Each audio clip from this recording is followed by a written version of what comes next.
நீங்கள் ஒருத்தரை மறக்கணுமெண்டா முதல்ல உங்களோட லைஃப்பில் அவங்க இல்லைன்னு ஏற்றுக்கொள்ளுங்க. இனி அவங்க திரும்பி வர மாட்டாங்க, கால் பண்ண மாட்டாங்க, மெசேஜ் பண்ண மாட்டாங்கன்னு நம்புங்க முதலாவது.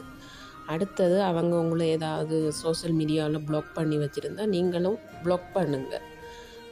பிறகு அவங்களோட ஃபோட்டோஸ், வீடியோ, ஏதாவது அவங்க ஞாபகமாக இருக்கிற கிஃப்ட்டுகள் எது இருந்தாலும் அதை அழிச்சிருங்க, அதை டெலீட் பண்ணிடுங்க. கிஃப்ட் இருந்தால் அதை உங்களோட கண்ணில் படாத மாதிரி எங்கேயாவது கொண்டு போய் வையுங்க, இல்லை முடிஞ்சால் அவங்கள்ட்டே திருப்பி கொண்டு போய் கொடுத்துருங்க. எல்லாத்தையும் விட நீங்கள் அவங்கள்ட்ட போய் கெஞ்சுறதை முதலாவது நிப்பாட்டுங்க, ஸ்டாப் பண்ணிடுங்க.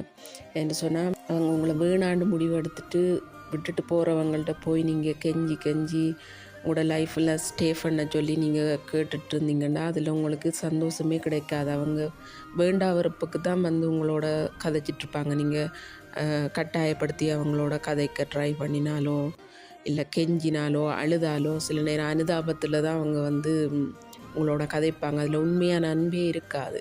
அவங்க போகணுன்னு முடிவு எடுத்துட்டாங்கன்னா நீங்கள் தயவு செய்து அவங்கள போக விட்டு, அவங்க விட்டுட்டு போயிட்டாங்கன்னு சோகமாக ஸ்டேட்டஸ் வைக்கிறது, அவங்க ஆன்லைன் வந்திருக்கிறாங்களான்னு ஃபோனையே பார்த்துட்ருக்கிறது, இப்படியான இதுகளில் செய்துட்ருக்காங்க. அது உங்களுக்கு தான் இன்னுமே வலியை கொடுத்துட்ருக்கும். கஷ்டம்தான். நீங்கள் உண்மையாக லவ் பண்ணிட்டீங்க, அதிலேருந்து வெளியில் வர்றது கஷ்டம்தான். ஆனால் கொஞ்சம் ட்ரை பண்ணி ஒரு 3 months வந்து நீங்கள் கொஞ்சம் ஸ்ட்ரகிள் பண்ண வேண்டியிருக்கும். கஷ்டப்பட்டு எப்படியாவது வெளியில் வந்துடுங்க. வெளியில் வந்துட்டிங்கன்னா இதுக்காக நாங்கள் கவலைப்பட்டோன்னு சொல்லி யோசிக்கிற அளவுக்கு நீங்களே யோசித்து சிரிப்பீங்க. அந்தளவுக்கு இந்த இந்த இந்த பீரியடை கடக்கிறது தான் கஷ்டமாக இருக்கும். கஷ்டப்பட்டு கடந்து வெளியில் வந்துட்டிங்கன்னா நடந்தது எல்லாம் நன்மைக்கே என்று நினச்சி நீங்கள் நம்புகிற கடவுள் தான் உங்களை சில பேரை உங்களோட வாழ்க்கையிலிருந்து விலக்கி வச்சுருக்கிறாருன்னு கடவுளுக்கு நன்றி சொல்லிவிட்டு உங்களோட அன்புக்கு கொஞ்சம் கூட தகுதி இல்லாத ஒருத்தரை உங்களோட வாழ்க்கையில் விட்டு கடவுள் தான் விலக்கி வச்சுருக்கிறார். உங்களோட தகுதிகளை உயர்த்தி கொள்ளுங்க, உங்களை நேசிங்க, நீங்கள் உங்களுக்காக டைம் ஸ்பெண்ட் பண்ணுங்கள், உங்களுக்கு பிடிச்ச நண்பர்களோட போய் டைம் ஸ்பெண்ட் பண்ணுங்கள், இயற்கையோட ஒன்றிச்சிருங்க, எங்கேயா பார்க்குகளில் மரங்கள் சூழ்ந்திருக்கிற இடங்களில் போயிருங்க. உங்களையே நீங்கள் இன்னும் மீளாய்வு செய்து கொள்ளுங்க. முதலாவது என்ன பிரச்சனையால் அவங்க என்னை விட்டுட்டு போனாங்க, என்னென்ன ஏதாவது பிழை இருக்கான்னு பாருங்கள், பார்த்து அதை சரி செய்து கொள்ளுங்க. முதலாவது உங்களோட தகுதியை நீங்கள் இன்னும் உயர்த்திகிட்டே போங்க.